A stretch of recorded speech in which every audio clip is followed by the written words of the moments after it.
and good morning, sir. Thank you for spending time with us. Before we start, let me introduce myself first. My name is Zaira Majda binti Zabidi. You can call me Zahira. And my name is Arsa Jasmine, and you can call me Arsa.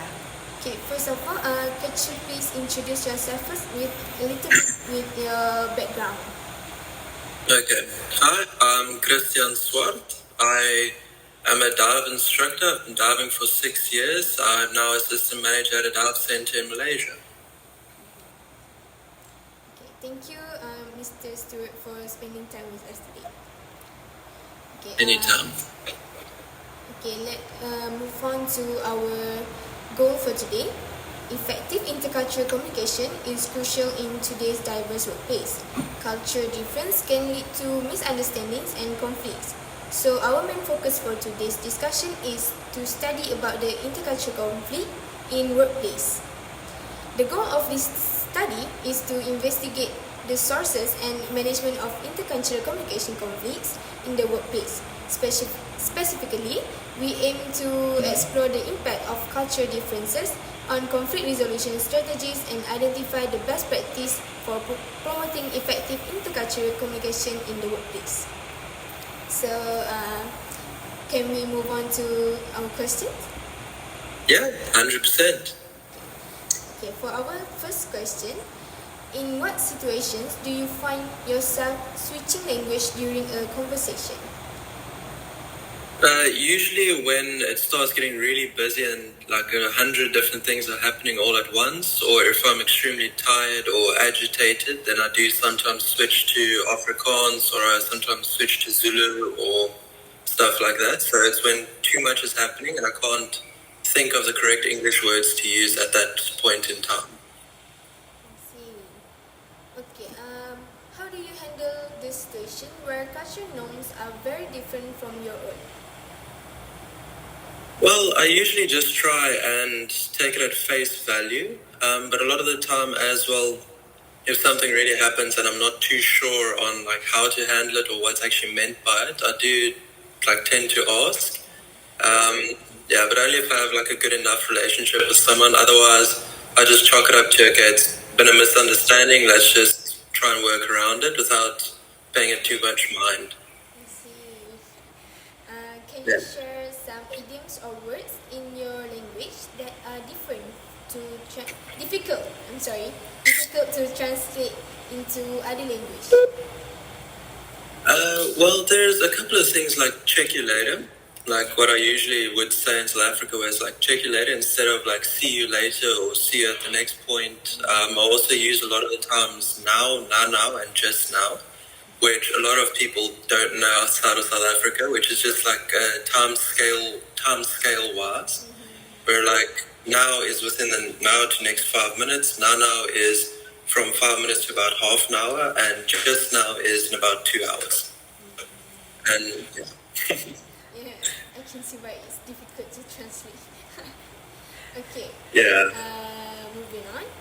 When did you often use the nonverbal communication to communicate with people? Sorry, you broke up there. When did you often use the nonverbal communication to communicate with people? Okay, so in diving, luckily there's a lot of hand sign language, so we do talk with our hands a lot more. That does actually sometimes help with communication above water as well, because then if you don't really know what they're saying, you can just quickly shoot them a hand sign and then they understand. Also, a lot of the times if I get quite annoyed and then the people like see that, then I just give them a look and then they know, okay, I'm annoyed or like something's not right or something like that. I see. Oh, so it's Yeah. like I think we learn some new thing because you learn the sign language to communicate with your colleague. So Yeah. it's so interesting. Okay. Is there any gestures that people use but it is actually offensive in your culture? There's one that's not actually used very widely, but it is quite. Yeah. So you know the peace sign. Yes, the peace sign. Yeah. If it's swapped around, then it actually means the same as middle finger, which a lot of people don't know, and I'm like, oh, okay, don't do that. Yeah. That's new. That's new. Yeah. Okay. Moving on to the next question. If things like that happen, would you address and correct them or not? Usually I just find it a little bit funny to myself because I'm used to like making those type of jokes or people making them about me. So it like sometimes I do let them know, but like only a little bit later. And then they usually laugh about it and like, oh, so sorry. And I'm like, no, it's chill, but like just so that you know. But I see.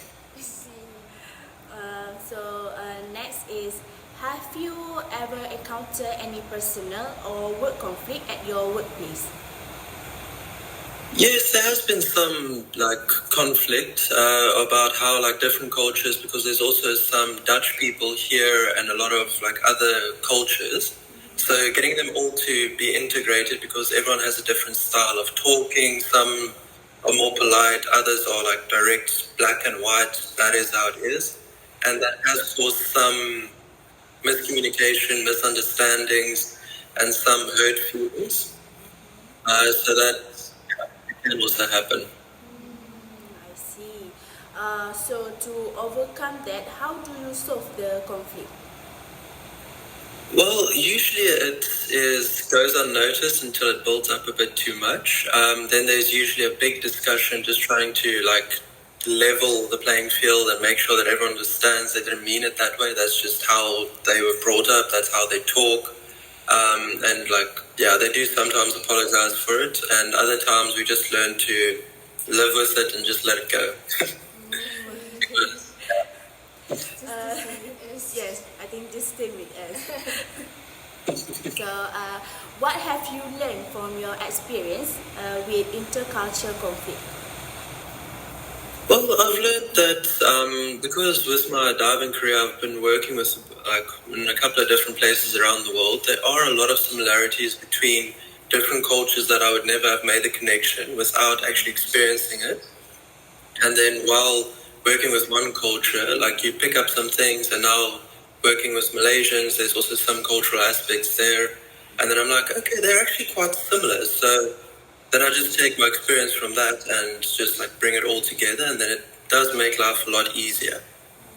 So like just trying to find those connections and yeah, integrate it. Okay, so for the last question for our interview today, in your opinion, what could we do to avoid conflict from happening? Well, I don't think a person can always avoid the conflict. I think conflict management is the next better step, because you never know what can like set someone off. So maybe if you see like, okay, someone took that up the wrong way or something like that, maybe just have a discussion and like pull the people together or the different parties together and just try and explain different points of view, try to have them understand that they don't actually mean it in a bad way. That's just how they are. Or if you can change something like that to accommodate other people, that would also be great. But yeah, I think it will always be there, but managing it would be the best step. That's all for our interview for today. Thank you for your time to be in this interview. So have a nice day and bye. Thank you so much. Nice. Thank you so much. Thank you very much. Have a nice day. Bye.